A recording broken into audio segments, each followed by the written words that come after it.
Wagwan Generals, welcome back to another week of the Shift Gear podcast. It's kind of funny because sometimes, Kieran, we record during the day and there's a lot of life going on. And then there's sometimes like today, we record at 11:11 p.m. on a Tuesday night where we're fighting for our lives. But the Shift Gear brings the energy out of us.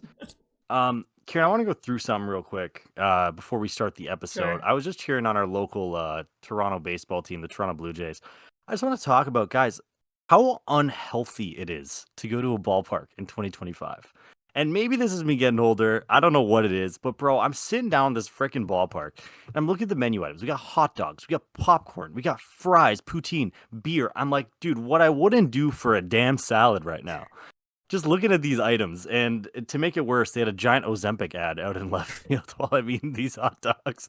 So it's just like, I don't know, man. And we're watching baseball where some fellas are 300 pounds hitting the ball, just watching the guy struggle to run to first.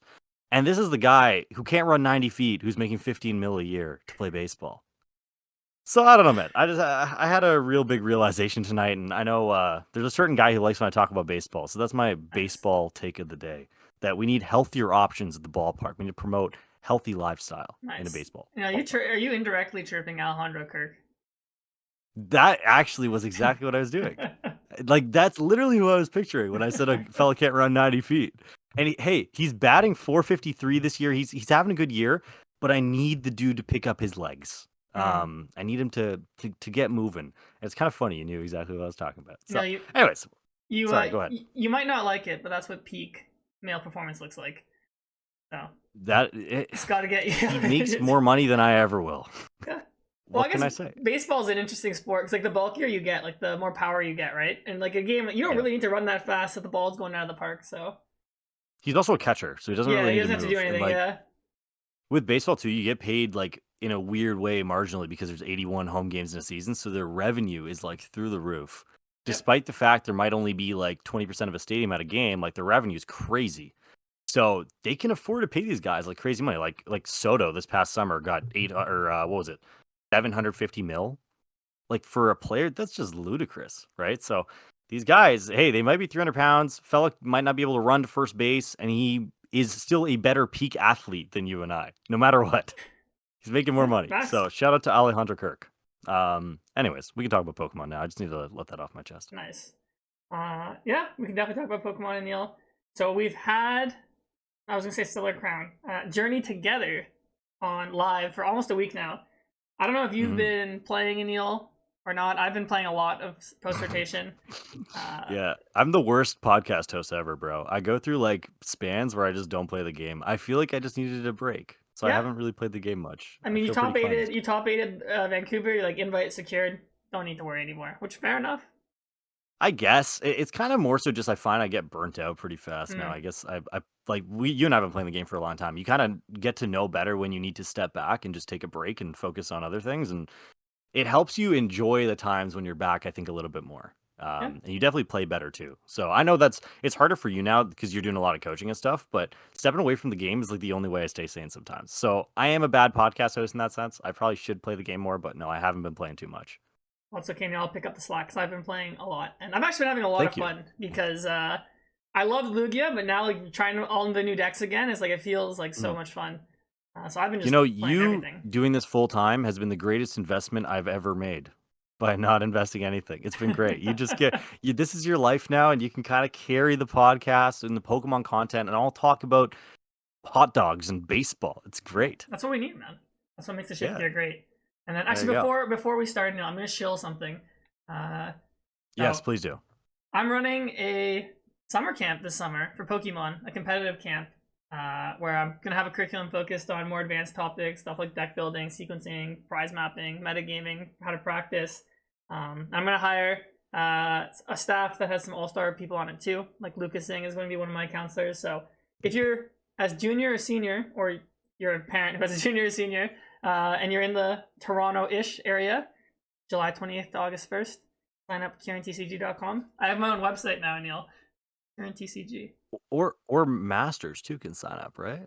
It's not just. I might Is have it to. limited or? And if you need a summer camp, I might just for you. I might make a masters one. If there was enough interest, Yeah, man, I would please. definitely like make one eventually. But I mean, people work, So, so then I'd have to do it on like the weekend. So maybe it'd be like a 1 day or 2 day camp. But but what it if could a be fun. master wasn't where? Like, would you turn away someone because they were a master at this point, just because you're trying to keep space open for seniors and juniors? Is that how Well, this is yeah, I kind of would turn working? them away because it's for kids. Okay, I all don't right. think I Well, want there goes my adults hopes and dreams. there. So, and yeah, you could be like a guest instructor if you want, and then That'd be very nice. I will. you'll get you in that way. I hope you're paying good because I'm gonna have to quit my job to be there. But Nice. I will be there. I will be into. You know what? I hope you have good pension and good health benefits, is what I'll say for your staff. Sure. Maybe If not you this don't, year, I will Neil, but report you. maybe eventually. How's your website looking? Oh, it's looking pretty. You tell me, Neil. Oh, I'm not sharing my screen with you. I just realized. That's all right. I don't need to see. I uh, mean, you have a background in coding. I'm sure it's pretty there good. we go. All right, so here's Do my. you This use? is this. Okay. Is this through WordPress? No, it's through Squarespace. This is the main one. Nice. I Oh, started. that's a nice picture. Yeah. Here's my coaching page. Lovely. Oh, TFC jersey in there. All Yeah. right. All right. Good stuff. Here's my group. Kieran's Trainer. I still get emails from Kieran's Trainer Guild like every 2 days. Nice. Here's my about me, my Pokemon story. It's like an essay. You can read Very that later. awesome. Oh, I saw myself at the bottom. Yeah. There Very you are. nice. Yeah, right there with your when you Right met your crutches. when I had one crutch and I was taking a lot of drugs. Yeah, a lot of morphine, a lot of Advil. Yeah, we got what else? I put some reviews on here. I got my media, just like some of my YouTube videos and matches I've played, my content. Okay. So yeah, you guys let me know in the comments what you think of my website. I worked very hard on this. So yeah. I think it looks very good. Thank you. I think it's definitely a step up from the other like people who I don't mean to call anyone out, but there's a lot of people who like brand themselves, right? But they don't go this far about it with Pokemon. So this is definitely a step in the right direction. Random question that I maybe shouldn't ask you on air, but do you have to pay a lot for this website hosting? No, not a crazy amount. Oh, okay, so it's worth it to you. Also, the way I justify anything is I'm like, oh, this is tax deductible. Even though I'm not saving True. that much. I'm like, oh, tax Kieran deductible. Farah tax LLC or whatever you got. No, I think I'm paying like around $20 a month for the hosting. Okay. Plus my That's domain not and all bad. that. So, yeah. Anyways, we can get into actually helping people learn about Pokemon instead of going over my website. So. Sure. All right, walk us through it. What do we got here? Yeah, Aneil, you don't sound very excited to go through Pokemon. I know I don't know, man. I'm hanging on for dear life. I just had a long work day, man. And you know what? I think I need a little bit of Pokemon in my life. I think I Okay, need to good. like get carried through. Yeah, this is good for me. Let's do All it. right. So, okay, you're gonna have the perspective then, Neil, someone who hasn't played any games. So, Yeah. yeah. So we have some online tournaments. Tournament Doom happened on the weekend. I checked that out a little bit. I thought we could maybe go over the results, see what people are playing. Next week we'll do our full like Atlanta meta preview, all that stuff. Even though Neil and I aren't going to be going, but we'll still give you guys our preview. So Wish I was, man. Wish I was. Atlanta's a fun city. yeah, I think going into the format, most people thought that Tera Box and Dragapult were probably the two most popular decks, and it seems like day one they are. And Tera Box is at that 12.5% meta share, Dragapult at like 9%. And I think we've seen some other decks that I didn't expect to have this high meta share, like Zacian Hop Station has 7%, Zoroark has like almost 6%. So I think this is probably people trying these decks out. Yeah. But I think those won't be indicative of what will happen in a real tournament. So. And you know what? From my initial thought process with Zoroark, I didn't think it would be even close to 47% good. So I mean that's a welcome sight, I think. Yeah. And if you take out the ties out of that, it's even higher, right? So I mean, I'm sure it's not like a tier 1 deck, but it's definitely better than I thought it would be just from off these stats. Yeah, I was looking at some of the list earlier before we hopped on. Like, this is actually something like I kind of had an idea about too. Is like trying to run Luxray in this because you fall behind like pretty early. Like they Wellspring you, then you go like Luxray, knock it out. This is kind of cool. They're playing the trolley because for the first time I played this deck, I didn't realize Darumaka had 80 health. So I'm like, oh, pop in for Darumaka. Okay, no, Darumaka has 80 health. So the trolley in here. Yeah, with doubled Evo Luxray, too. Yeah, Luxray is a card that I'm honestly really surprised didn't take off more than it did. The card always seemed very good and very promising. And like it came out, I'm pretty sure in the set with reversal, right? So you're like looking at these cards, you're like, these have instant synergy, and it never really materialized. I remember there was a point in time where some people were kind of playing it to like combat Lugia at one point, but like never really blew up the way I thought it would. So maybe like the format's slowing down, like Ogremon being so oppressive. Maybe this is Luxray's time to shine, man. Maybe it's time to invest Yeah. in those shinies because those are pretty baller. It's just hard because you need the reversal with it, right? So it's like the Yeah. reversal is not easily searchable, but it is a really cool combo. And a deck like Zoroark draws so much that I guess it's like reasonable to try and draw that energy because once you hit it, you get there. I mean, even with Yeah. 2 copies though, it feels a little tricky to get, but And this sure doesn't possible. play. Yeah, there's no crisp in here, so it's just energy switch and ends PP up. Yeah. Which is what an engine. So It must work though. yeah, I think that's probably not how people thought most ends decks were going to be built. I click on people's list; they're like hidden. Like this is a more traditional, like what I've been seeing, or like what I've even tried. Yeah. I don't know, the deck just feels it's missing like enough damage. Like Reshiram just isn't a big good enough attacker to like carry you, and then you have the same issues that's like a setup deck, and then but Yeah, it Darmanitan's does. good.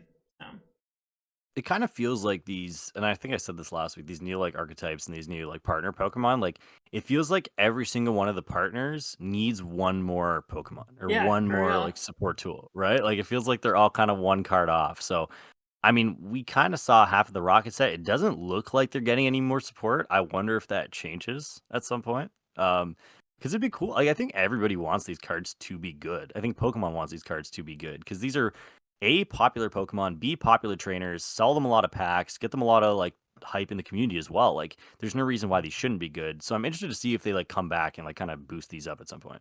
Yeah, I have a feeling they won't, but they might maybe make a set eventually. Just be like, all right, like every deck that's not good enough, you get a new card in it. So, Yeah, yeah. We'll actually, I'm see. curious what the matchup data is for this. Okay, so it's losing to Tera Box, not surprised. It's been doing okay against Dragapult, it looks like. I mean, Darmanitan's pretty strong Mhm. in that matchup. But then one thing that with Dragapult is everyone's pretty much playing on Bear Stamp. So I mean, like Zoroark kind of insulates you that from that a little bit. So I love the idea of like Zoroark plus Unfair Stamp in the same deck. It's yeah. pretty cool. I mean, it's struggling with Dengo and Bolt, which I'm not that surprised. Those are decks that can one-shot you. Yeah. Its matchup spread doesn't look horrible from the data I'm seeing. The sample size is like way too low, but definitely interesting I stuff. don't know. I love the concept of the deck. I think it's cool. So I hope this does well. And like I mean, I guess we're Zoroark fiends, right? We kind of grew up in that era too. So we have a I never liked Zoroark that much to be honest. I think I've talked about it on blog really. before. Yeah, I don't think I ever played it in a tournament. It's never my style. It was and like I'm kind of surprised to hear that because it was a skill intensive card. It's not like it was like an RCSV star. Yeah, I don't know, I just never liked it that much. I don't know. Hmm. Yeah, fair enough. So, yeah, let We me got look at some Hopzation. optimization. There was one I thought was pretty cool. I'm trying to see which one was it. This one that played. I should have kept my tab open earlier. There's one that was playing Iron Valiant. I thought was really cool. This one, yeah. Because my problem I had with Hopzation is like you're not doing enough damage. Like the first attack, like you place 30 on the bench. I'm like, okay, cool. Like what am I doing with this? I'm not knocking anything out. Yeah. I'm not taking 2 prizes. My Zacian has like 230, so it's just gonna get knocked out pretty easily, right? So, This is just the Valiant helps you it's clean kind of that up. So yeah, yeah. No, I like that. I was gonna say the fact that I see Surfer in here is now a viable card. It's pretty cool. We could put our useless regionals promos to good use, guys. Like we're so back. This looks like Buzzwole GX, but bad to me so far. I mean, I can see the vision. Like you take 2 with Zacian's first attack and Valiant together. Okay, they knock Okay. you out. You Cramorant. They need to have something on the board you can cram for 2. So I might play more boss in this deck, to be honest. I feel like turn 2 you need the boss, and then Yeah. you Blood Moon for the last finisher, and then you have Valiant to kind of like ping stuff so that the Blood Moon can knock out big stuff. Yeah, you kind of need the Blood Moon though. Like it's super essential to your strategy if that's the Yeah, yeah, play. yeah. Like there's no other way you're winning the game though. That's my issue with this. Like you need to either get another 2 prize turn with Zacian, or somehow power that thing up. Like it's not happening, right? Like you don't even play metal energies. So I don't know if Blood Moon is prized or like just something happens. Like I don't like your lines of winning this game from there. It just feels a little fragile to me. Probably. I don't know. I just thought it was cool. That's what I want to call No, I out. agree. Yeah, no, I'd love Because for it to be I've good. been very underwhelmed with just normal Hopstation. Hmm. Like a random list to see if it's like more standard. Yeah, like something like this, I just haven't found to be good enough. I guess this person is trying to use Monkey Dory. That's kind of cool. to kind of give you Yeah. more damage. Because like we said, I think the biggest problem is you need to be able to like follow up the 30 on the bench or something. So maybe Monkey plus the Wasteland or Snowy Mountain is the way to do it. Well, like, and one thing I'd also contribute to this conversation is like when Buzzwole GX was good, you think about all the basics in the format, most of them had 60 health. And like that's a big deal. When it comes to this stuff, like you're not even two tapping things on the bench anymore with like the first attack that I don't even know what it's called.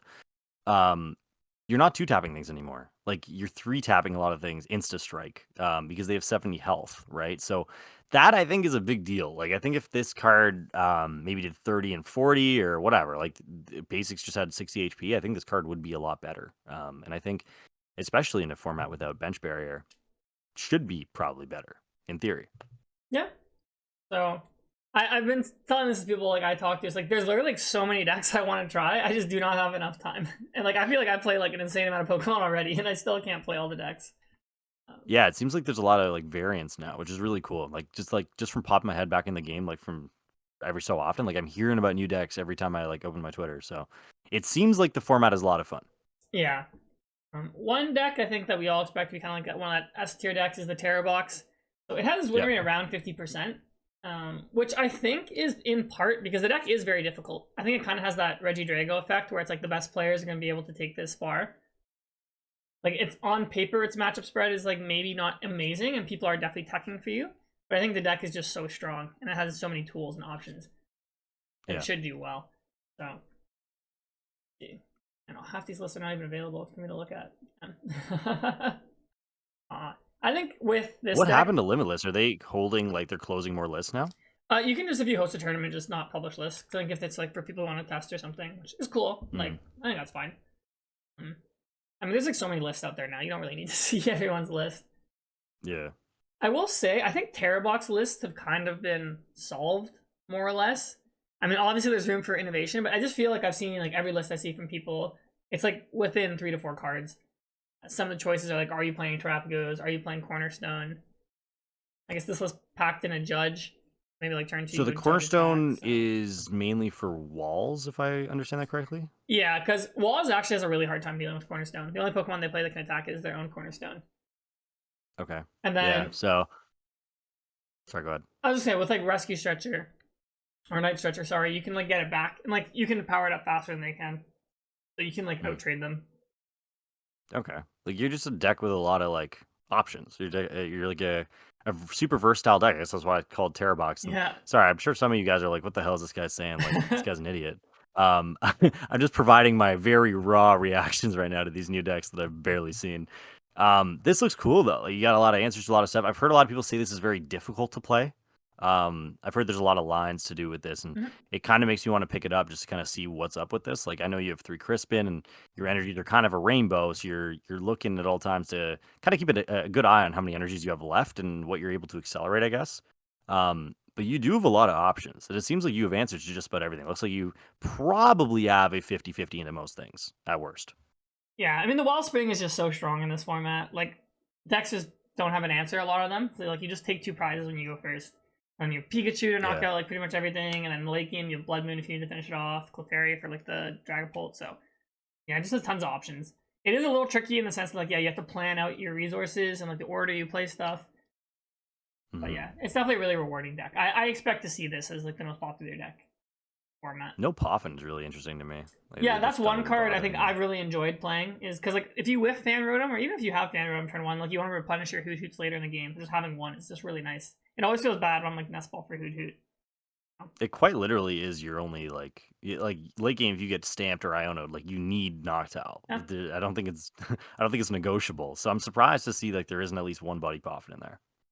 Yeah, I mean like they have Fez and Mew, but yeah, it is a lot of times like live and die by getting that Noctowl.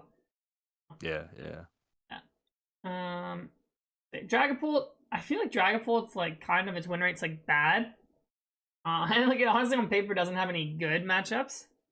Yeah. Again, it's one of those decks where I think its raw strength is so high and it's like difficult to pilot. But I think it's like really good. I've been really enjoying it. I guess not enjoying playing it as much, just like thinking it's strong when I play it. I think the adaptation of playing Stamp is correct. I think you need Stamp. I don't think the deck is good without Stamp. I would agree with that. Yeah. Like against Tera Box, you really have to go like Badoo, they knock it out, stamp, Badoo again, and hopefully from Mhm. there you can kind of stabilize. So I don't know. I just think any deck that plays Badoo and plays Unfair Stamp like has to be good. Yeah. This is I the have I list I have a want couple tournament thoughts. doom. Yeah, go ahead. Let me hear your Okay. thoughts. Yeah, this is one of the ones that I can actually like kind of tap in on from an educated background for once. So like this is interesting to me that like this deck is still it's has a losing record. I think part of it is what you touched on. Like it is kind of tough to pilot. So I guess when you pick it up for the first time, you're probably gonna lose a little bit. I think losing Lance, man. I mean, like we've talked about this a little bit. Losing Lance sucks. This deck gets so much weaker just because you have to use Jock now. You can't Yuck. get that third evolution or a Dreepy. Yeah, my boy's Jock. I heard yuck. Like with that Um, Y. Yuck. Yeah, we're gonna play the video of Yuck later, right? Well, I We mean, have to. for people. Oh, yeah, you're right. I brought the shows at the start. We'll show Yak after. Yeah. Yeah, we're gonna show the real Yuck later. But I like the XP share. I like some of the adaptations kind of made to this list. I will say from place of experience that Pult is one of those decks where all the time you're gonna feel like you're kind of losing, right? Yep. Like it feels like on paper, like how does this make any sense? How are we winning games? It's the same thing with old Pult, new Pult. It's the same card. Your 260 seems underwhelming in the human brain, but it's not. Like the attack is so good, and you pair it with Dusknoir, and your ability just to whiteboards is always so good. So I know it may seem weak on paper, and to be honest, I don't have any testing experience to back this up right now, but I would not be surprised if this is still the best deck in the format, just because Dragapult is such a strong attacker. Yeah, I mean, look, they printed Clefairy, and the deck is still really good. If Clefairy didn't exist, I Yeah. think it would definitely be like clear best deck. So this was I a still think you trade decently with Clefairy. That's no, like you that's do always been like my you knock thing. it out, and also it has 190, so you can go like Dusknoir and then like Countercatcher and like finish it off on the bench. So Yeah, yeah. yeah, I was gonna say this is the list that won Tournament of Doom. I thought it had some really cool inclusions that I haven't seen in a lot of decks. They played Bundle and they played Technical Machine Devolution. Mhm. So, as our resident Dragapult expert, what are your thoughts on these? I think the Devo is really cool. I was actually thinking about playing a Devo to Vancouver. At one point, it did cross my mind just because like you gain so many points into so many random things that wouldn't expect it. So I like the Devo a lot. The bundle is interesting. I haven't really thought of the bundle. I noticed this doesn't play any boss. That kind of Yeah. scares me right off the top. But like, yeah, I'm sure there's like ways where the bundle is good, especially when you have Dusknoir and that sniping ability. Like you can probably create some pretty crazy board states. Probably one of those ones you'd have to test it to really understand it, but looks interesting, looks good. Yeah, I think the idea is maybe like if your opponent has something small in the active, like your opponent has a Badoo, you can send it to the bench. Like maybe you did 10 to Yeah. like a water pawn with a Badoo, you can send it to the bench if you don't want to knock it out right away. You probably would want to knock it out Yeah, though. the worst But feeling I think as a Dragon Ball player is like Phantom diving an active Badoo. Like there's just nothing yeah, worse. so maybe that's what it's for. But yeah, a really cool list. I've seen most lists play EXP share. I've really enjoyed EXP share actually. It's been really good for the deck. It helps you like Yeah. with those turns where you get Clefairy'd. I also think you can play Blood Moon, and then Blood Moon also helps close out games. Yeah, I love the Baron here. And like the other thing is you don't play Crispin anymore, which is really interesting. So I guess the EXP share is really Yeah, valuable. I've seen a Since you lot of don't play lists. Crispin Most lists anymore. still play Crispin, I think, but this list just doesn't have it.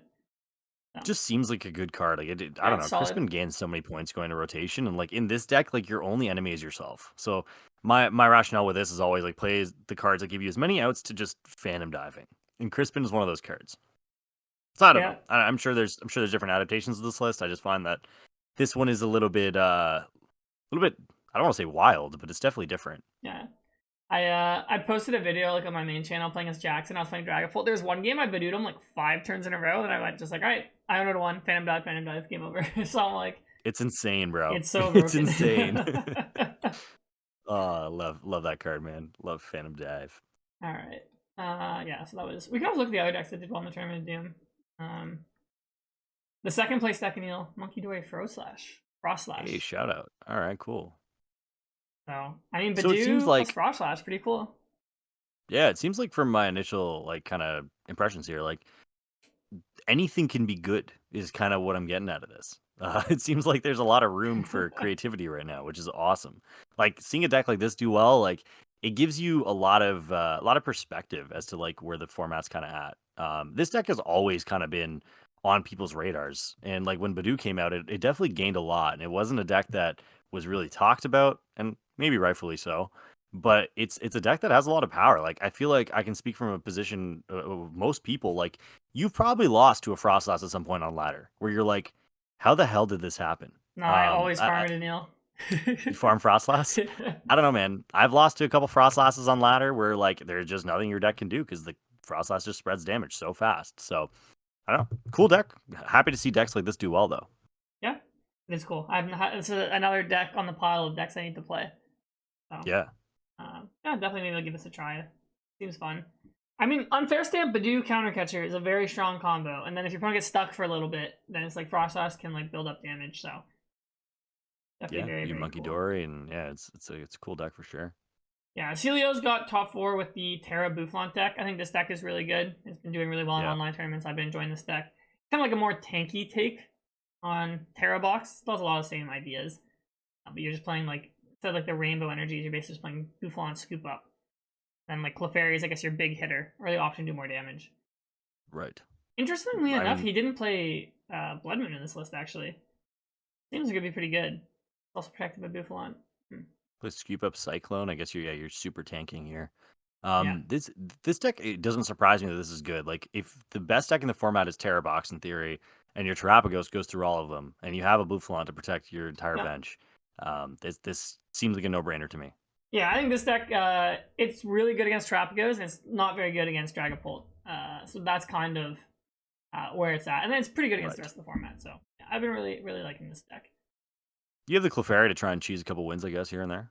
Well, it's just like you get stamped, and then it's like, you get stuck against Yeah, Dragapult. yeah. One other Guldengo's deck, a cool one too. I Yeah. think Goldango is actually like in contention for tier 1. It's really good. Its only issue is like Cornerstone. So I've seen a lot of people playing like Scizor EX, Dunsparce EX, Strike It Rich, Goldengo, try and counter that. But it just prize trades extremely well because you can make a single prize board turn 1, and then just go 2/2/2, and then it has so much draw that like it's just so hard to like brick this deck. This is a pretty standard list, but I think it's just solid. Like most lists can kind of just like look like this. This deck was supposed to be good after rotation, so I'm glad it is. I mean, like, it's a good card. It's self-sufficient. It's surprising that this card wasn't better early on in its life, at least to me. I've always found it surprising. It's self-sufficient. Superior energy retrieval exists. Esearch Pro obviously pushed it over the top, but when you think about everything you want on a card, unlimited damage cap. You're drawing 2 cards when it's inactive. It's a stage 1 with like an odd amount of HP to kill. Like this card should be good, and I'm glad it is. I see that there's a Vengeful Punch in here. Kind of help you with some numbers. It's for The Pikachu. Dunsparce engine. Oh, for Pikachu, that Otherwise, makes sense Pikachu too. just runs through this deck. Yeah, the Dunsparce is really cool too. I guess that Dunsparce EX helps you deal with Cornermon, right? Yep. So yeah, So a that's lot pretty of cool as cool well. stuff going on here Yeah, in Golden Go. I definitely a really deck to like look out Golden Go. for. Yeah. Also, more shilling if you're watching the Shift Gear. Go watch my Golden Go gameplay video. At least 2 hours for this. Okay, go watch his Golden Go gameplay video. Everyone go right now. Everyone click off and go there, all right? Have the podcast open while you watch it. You can I'm double going to dip. check our analytics, and if I don't see a stark drop off after this point, I'm going to be disappointed in y'all, all right? What do we got? Arch? Yeah, so I mean, I want to talk about Arch because there's been like the poison builds have been really picking up steam. This build was Yeah. just the like classic the Dunsparce consistency build. But what was cool about this list is they played Max Belt and the Black Belt. So together you're doing 310, so that's enough to knock out some stuff, right? So I don't know, it's cool giving it more reach for the deck. It has Relicanth as well, so it's like you can really take advantage of Raging Hammer, and then Belt helps you hit stuff. You got the Vengeful Punch for the Pikachus. So some cool innovations here because I think on its own, Archaludon just like was lacking a little bit of firepower. So I really like this idea. And then go ahead, Neil. I'm gonna pull some other stuff while you're talking. So I was going to say, yeah, you can go ahead. I really like the idea of the Dunsparce just kind of splashing in everywhere right now. That EX is really, really strong. And Arch itself, right? Like it's another card. It's very similar to Golden Go. Very self-sufficient. Like it just does what it does. And in a format where Ogremons are running around rampant, hitting 220 is a good number. Yeah. So like it's not surprising to me again that this deck is doing pretty decent. What do we got here? So, We got some ancient booster capsules. yeah, I wanted to show you this. I'm not, have you seen this deck yet or no? No, I haven't. Perfect. Okay, I want your live reaction to this deck. Okay. Okay. For our audio listeners, I'm showing him Poison Archaludon. Yeah. Okay. So we're using Amoonguss with the thing. We got Mochi. So we're hitting some interesting numbers here. We got the Petka runs as well to kind of clean up kills. So my question, I think, for you, Kieran, would be: What does this build solve? Like just the numbers? Like is that kind of the idea behind this? Well, it has the Pecha package to try and donk stuff, right? So Right. you're playing the Yeah. Carmines, the Squawk, 3 booster capsules, and the Perilous Jungle because you don't have Sneasler anymore. And then Okay. a Mochi plus a Perilous Jungle lets Archaludon hit 290. So Okay. gets a lot of stuff. It solves your Pikachu issue because you can poison them. And Right. then, I mean, Blood Moon at the very end can do 310, which is pretty good. And this goes through Terrapagos because you're hitting 290. Yep. It goes through the Bouffalons. Yeah. Okay. So Yeah. Like just hitting to me, like numbers. what Yeah. that makes sense. To me, when I was playing Arch, I thought its greatest strength always was the fact that you could control your board, like when you had Turos and scoop ups and stuff, and you could keep your liabilities off the board, like force them to go through a bunch of 300 HP bridges. Was what I thought was its greatest strength. What I don't see in this list is the ability to do that. I'm not saying that this list is bad. I obviously haven't played it. I don't know. But just my first hunch, like my live reaction, would be would probably prefer the other version just because of the way you're able to control your board a little bit more. I do like this. I do like all the options you have. But in a format with like you got like Ogremon, Wellspring, and you have like a bunch of stuff that can snipe benches, and there's a lot of there's a lot of things that are kind of preying on low HP Pokemon like Zacian and stuff. I almost wonder if it would be better just to kind of streamline with Arch and play with the Dunsparce and kind of run that way. Obviously, it needs a little bit of testing, but that's kind of my live reaction. I don't like the liabilities that this provides, but I do like the fact that it hits big numbers. I guess it's more of a turbo, like boomer bust kind of Archaludon build. Yeah. Agreed. So it's cool. Just wanted to get your I hope live that was reaction. I hope that was a good enough of an analysis. Yeah. Another deck I thought was really cool. The Goat. All out Blitzel Aneil.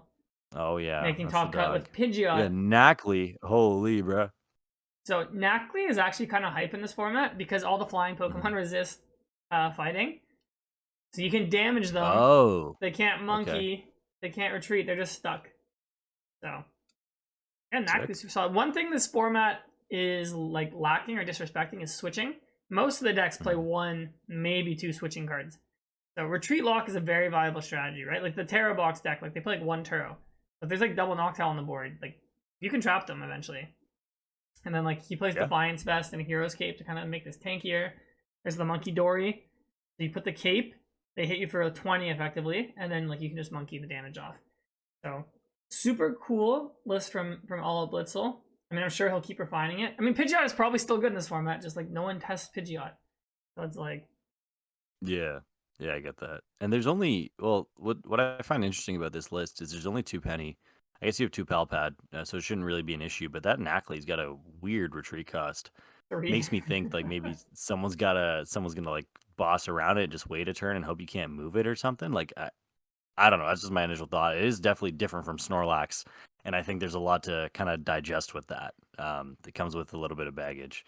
It's like, and I've always been curious. Like, do people think Retreat Lock is better on an attack or on an ability? Because I think they're both good in their own ways. It's an interesting debate. I mean, probably attack. I don't know. In a deck like this, It's tough. it's obviously attack because you play stuff that's like a boss target. But like, yeah, but Snorlax. I don't know. Is Snorlax was so good, right? Start. Yeah. Yeah. I don't know. So I guess we traded out Snorlax for Knackley, which is not a change I expected. I didn't expect to see a Knackley in any competitive list. I will be honest. Oh, was this a Poison Arch? Oh, there was also a Poison Arch in top 8. I could have picked this person's list. They played Trolley. Interesting. So this list I actually think is interesting. I like this one a little better than the pure donk builds. Yeah. I don't know if you really need to be like going that aggro turn 1 to try and donk people. Like, it's no, because your deck is good enough. Like yeah, long-term right. anyways. So it's like you have to go first. They have to start with a 70 HP person, like Pokemon type person, and then like you also have to pull off the combo. Whereas you can have a more hybrid build like this, where you just play more consistency, and then you just use the poison as like your damage modifier. There's still only one Turo in this build, so maybe there's not much board control. Yeah, here maybe either. go more tank. You can go more tank, but I think this is an interesting approach. It's like still incorporating the poison package, but you're not like all in on the poison package. Yeah, being super admittedly naive to what's going on here. Like it does seem that this format generally lacks like big hitters generally. It feels like there's a lot of like kind of tickle Pokemon. Like you're not hidden for a ton of damage, like Terapagos and Ogremon and Dragapult. Like they're all Pokemon that have damage caps. And that's kind of why I go down that route of like, hey, maybe tanky Archaludon is better. But I'm sure there's a reason why this poison one is working. Like you're gonna win games by running people off the board turn one. That's awesome. Who doesn't like that? That's great. I just think there's definitely an avenue for tanky Archaludon as well, I think is what I would say about that. Yeah, so, no, pretty cool. What else was in tournament? Yo, shout out Gearhart, got top 8. Yo, there we go. With Haven't seen Halucha that guy in a while. Klefki. I think he said he's back. He's really enjoying Pokemon again, so that's good to see. Okay, nice. Nice. Yeah, so he's got the Klefki is another card that I'm like, this is so strong in a format where like not half the decks, but a lot of the decks are playing Fan Rotom, right? It's like their engine to set up. And like you get that Klefki down, those decks are not having a good turn one. So. Yeah, it reminds me a lot of like when Terapagos was really hyped at the start of last format, right? Like people were starting to play Klefkis and stuff because Fan Rotom is really just the entire engine of the deck. Like I remember you were on Terapagos for a little while. You can definitely relate to how much it hurts when you can't Fan Rotom, right? Kind of destroys your entire game plan, especially if there's lists that are cheating on Buddy Pop, and like we talked about earlier. Klefki can be pretty good. Yeah. And, where would you put like top 5 tilting feelings where it's like your opponent opens Klefki when they play 1? Yeah, it's pretty high. I won't lie. I think it hurts more if you know they play 1. If it's like blind, then it's like all right, whatever. But when you find out after they opened up Klefki 2 of the 3 games by playing 1, you're like, all right, man, you're just better. Like I don't think it's tilting. It's more so just like victimizing. You're like, damn, bro. Like, why'd it have to be me? Yeah. Sick. All right, we went over probably most of the big ones, I assume. Yeah, there's like Raging Bolt is back to being like a played deck. It's actually more fun to play Raging Bolt now, I think. Like, you get to play with the Noctowl engine. Like, here, it's just a sample build. Like, yeah, you play with the Noctowl engine. You just have more draw, kind of. This always made more sense. Consistency. So it's a slower deck now. Like, I've played it. Like, it's really hard to get off a big Bell and Thunder when you go second. But you go first, you get your Noctowl ready, and then turn 2 is like you're cooking. Like, you're getting the deck going. And then as the game progresses, like you have the option to like get your one of Iono when you need it. Just get the Prime Catcher when you need it. So yeah, I was thinking about Bolt a little bit actually with our good friend Yomob. We were cooking up a little thing in the lab. We were looking at Iono's Belly Bolt, and we were wondering like, what if this just replaces Ogremon, right? Because you have Lavencia to get the energies back, and Belly Bolt attaches to itself. Like it just seemed like it made a lot of sense, right? Is that a deck? Yeah, it is a deck. I have to find one if they have it on here. I might not be able to find it really quickly, but maybe no one's done. I have seen people. I've played against on the ladder a couple times. Okay. All right, so it is a deck. That's good. So have fun finding another, man. Okay, but anyways, it is a deck, Aneil, so it is kind of cool. I was thinking about it. Like, what if you played like a more tank style, like with Belly Bolt? Like, you just play Turos and pick it up. Probably doesn't have enough health, but it could be interesting. Yeah, I like that too. Oh, there's Gardevoir. There's actually one Gardevoir list I wanted to talk about. Yeah. Okay. Alright, so they might have been cooking a little too hard, this person, by playing Amulet of Hope. But they had something I really like. I like the Gravity Gemstone idea. So, like, I think I talked earlier how, like, a lot of decks aren't respecting Retreat Lock and they don't play a lot of Switch. So I actually think the combo of Counter Catcher, Scream Tail with the Gemstone, that actually seems like a really strong combo to me. You know, like you Counter Catcher and Noctowl, they can't use a lot of yours. Like, alright, Gemstone, Scream Tail. And then it's like, okay, like, how are you retreating, right? You play one Turo. Yeah. So, I thought that was a cool idea from this build of Gardevoir. Yeah, I think Gardevoir is cool right now because, like, obviously, sniping is obviously really good. So Screamtail gains a lot of value. What you lose with Refinement, you obviously will never make up, but Screamtail gains a lot from Manaphy rotating and people not respecting it. And, like, the other thing is, too, that Clefairy really helps you into the best deck or one of the best decks in the format, right? Like, you're automatically able to cycle this Clefairy through against any Dragapult and trade 2/2 whenever you want to, effectively, right? So I don't know. Like I was thinking about Gardevoir a lot. I was like, where does this deck go from here? But we've seen this Research Candy build work before, and like it does not surprise me to see Gardevoir still doing well. I am surprised, a little bit surprised to not see Drifloon like Bravery Charm kind of action going on here, but definitely seems really good. Yeah, well, this is a unique build I want to call it. Most of them I've looked at still play Drifloon and Bravery Charm. So Guardy's demise has been over exaggerated, maybe. Yeah, makes sense. Yeah, there's some like other Fringe decks that I didn't go over that aren't Can we seeing talk about huge play. Mamoswine? Yeah, I was literally supposed to say, let's talk about Mamoswine. I'm very sad to see this at 37% win rate. I think it's so Yes. cool. But I guess, yo, shift gear? Yo, what is that there for? Bro, you left me on red, by the way, when I said video idea. We should try and film a video of us winning a League Cup with Kling Klang in our deck. I said I left you on red. When Yeah. did you message me that? This week, bro. My bad, bro. I'm not serious. You aren't I am down to serious. do that though. I am down to do that. Like that sounds jokes. So wait, hold up. Oh, okay. So you can just play it down. I'm like, where's the clink? Yeah. It's just to give Mamoswine more damage, similar to Luxray. So, also Okay, hear me out. Blaziken's in this deck, bro. My favorite Pokemon with Kling Klang. Yeah. Yo, this is hear me what out. I need to be playing. We take this 60 to a local League Cup. Yeah. And we just play it. And we just go. Yeah. And if we can win a League Cup with this 60, we might be goated. We are the goats if that happens, bro. But it has to be the same cup. Like we have to go to the same place. Like otherwise, like because imagine the dream Mamoswine mirror in finals. Like that'd just be unreal. Like that's what we need, man. Bro, I think that'd be jokes. I have one video on my YouTube channel where for an idea I had, it's just like I need to do it more. It's called like Bad Deck IRL. So I played like Torterra to like a locals. I just filmed myself doing it. And like the thing is like, okay, like how well can I do with these bad decks in real tournaments?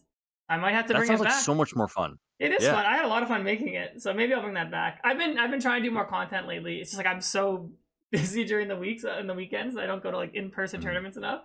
But yeah, like I'm not doing that many regionals. I have only one regional plan the rest of the year, Neil. So maybe we need to be doing some shift gear. That's what I was gonna say. Like episodes. Yeah, I'm slowing down a lot too. Like I'm not really planning on traveling at all. So it's like, let's do this. Like, hey, you know what, guys? Send us in like Fringe ideas that you guys think would be fun for us to go and play at some like random copper challenge or something. We'll do it, man. Like we got nothing else to play for, so we'll do it. Just send them in. Or your last thing, maybe we can do a rematch of our 2013 Top Cup match, and we can actually have the shift gear Kling Klang deck on the channel. Yeah, we could do that. I'll take my my 40-60 matchup and get punted in the face again. Yeah, let's do it. I'll actually do it. I'll be a good sport about it. I think it'd be fun. I think people would like seeing shift gear in action. I think so too. Yeah. Otherwise, all these decks are just kind of like random. We didn't talk about Charizard. Charizard's seeing some play as well. Nah, it's Charizard. Everyone knows it. Yeah. Well, I mean, there's some now you can play Charizard Noctowl, which is pretty cool. Shout out to homie Jackson Ford. Go check out his Charizard guide. He's been pretty high on the Noctowl build, so. This version is kind of cool. Like you can play Wellspring. Like so I've seen some with Cornerstone, just giving Charizard that like aggro. So like while like the Burning Darkness doesn't do that much damage at the start, you can have Wellspring, which is kind of cool. I think. So. The rotation's so funny. Everything just looks jank.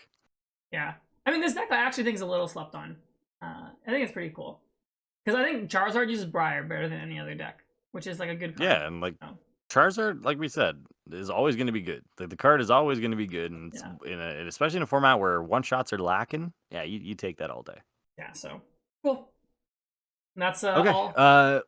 Let's chat about your little celebrity run-in real quick.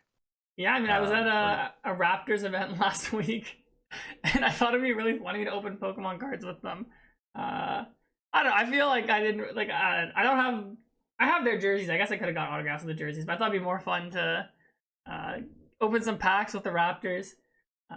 So I had Scotty Barnes, RJ Barrett, and Yakapurtle. If you guys don't watch basketball, I'll give you some player comps. Like Scotty Barnes is like our best player. He's not a superstar level player. Yeah. Actually, I'm not gonna name someone because I was gonna give a Pokemon person disrespectful. Yeah. Like this would be someone who like I don't know, who's like they're good. Like they make top cut at regionals and stuff. Like star player. Just not like the Tord level, I guess. Oh, you're trying to compare it to Pokemon. Yeah. Oh, good. Oh, yeah. Good luck with that. Yeah, there's no chance. There's nothing that really like compares. Like, okay, just think about it. He's our guy. He's our future. Yeah, he's our guy. Like, just think about it like that. Yeah, he's our guy. So here, let me find it. I have this video of me meeting him and opening the pack, and you can. I don't know. I haven't even watched this like back like only once I think. I'm like, yo, bro, you want to open the pack? Bro, why is it? I showed this to like two of my boys, so I've watched this a few times. At first, nice. At first, he's like, yeah, you opened it. Like, he's a little too cool for it. And then, like, he got into it a little bit. He was a bit upset, and that Pikachu wasn't showing up in our packs. I see. But I got him to sign Cofagrigus, which I thought was hype. So I think I have in my binder. One sec. It's just like seeing the confusion on his face turn into like, oh, I kind of know what I'm doing now, and he's like picking out these cards. I think it's hilarious. Bro, it was so jokes. Like I had like so much fun because the guys are just like, what the heck is this? So Guy's just funny guy, man. You just look at this guy and you want to laugh. here's my signed There Cofagrigus Scotty Barnes. Lovely. So who needs a Scotty Barnes signed card? You can get Cofagrigus or Hey, sports dude, card. Cofagrigus. You own a 1-of-1 memorabilia, dude. I do, bro. Like, that's next level, man. So this is the next one, Jakob Pertl. So and like I feel like I'm a pretty tall guy. Jakob makes me look like I'm like a short king right here. Like Yak's like 6'8", 6'9", isn't he? He's like 7 feet, bro. Oh, is he? There you go. So Yak was super cool. So I went up to him and I'm like, yo, you want to open a pack? And he was actually like super hyped. I mean, I can imagine like they're at these events, they have to like talk to random people for an hour. They probably don't want to talk to you. So and then I'm like, oh, like he's like, I'm like, oh, I did it with Scotty and RJ. He's like, oh, what'd they get? And like I told him the Pokemon. I forget there was one of them where I'm shocked this guy knows this Pokemon. You said Scovillain when Scovillain. He's like, oh yeah, I know Scovillain. Yeah. And I'm like, bro, you know Scovillain? Yeah. And then Yak like acted a little insulted. He's like, yeah, bro, like I love Pokemon. I'm like, oh damn. He's like, I play the ROM hacks. I'm like, this guy plays fan-made ROM hacks. I'm like, okay, this guy is actually a fan of Pokemon. That's real ball knowledge. I bet you like at least 20% of TCG players could not tell you what a Scovillain is. So like that's proper ball knowledge. And like I agree with you. Like I've been to a couple of these season ticket holder events in like the past, and like most of the time, my biggest regret was like just walking up to these guys and asking them for pictures. So I think this is like the coolest thing you could have done with this. Like bringing them packs and being like, hey, come do this thing that you've never done before. I guess Yak maybe done it before. They probably got a good kick out of it. Like they're never going to forget that. Yeah. So I got Ho-Oh. For him to sign Ho-Oh, that was my favorite card I pulled in the pack. And then I gave him a Gouging Fire to keep. So well, there you go. It was so funny. So like they had like the girl, like the like handler there, right? And she was like basically like, yo, you're holding up the line. And then she's like, you know what? Wait, like he's having fun because my sister was like right next to her. And she's like, you know what? He can stay. So hey, you're setting the bar pretty high for shift gear content with this one. This is I did RJ too. I think it's this video. I haven't even watched this one. No disrespect to RJ. I just the whole time. Yeah, like he's just not my favorite player, so I was like, whatever. He wasn't that into it. So he's like, all right. He opened the pack. Yo, what is this? All right, I think and what's hilarious? Open it, but what's hilarious is I can hear him. Like, there's no sound, but I can hear his voice right now. Like he's just like, yo, all right. Yeah, but he was very nice. Like after we opened the pack, me and my sister photo with him. Like my boy was apparently his high school math tutor. They went to the same high school in Saga. Bro, you knew RJ before he was good. I remember that because I remember you telling me like, "Yo, there's this kid, RJ Barrett. He's gonna be nice." And this was like years before he was in the show. So like, I remember you knew him. Like, you kind of went to school near him, right? Yeah, I mean, like I'm like older than him, but it was like he had a huge tournament. Like Canada won the under-18 World Cup, and they beat USA in the finals, and it was because RJ kind of hard carried us. So he was. I mean, like if you were watching Canadian basketball, we kind of knew because he was the #1 prospect in his recruiting class actually. He was like Zach Edey kind of like he had like the no he was way better than Zach Edey.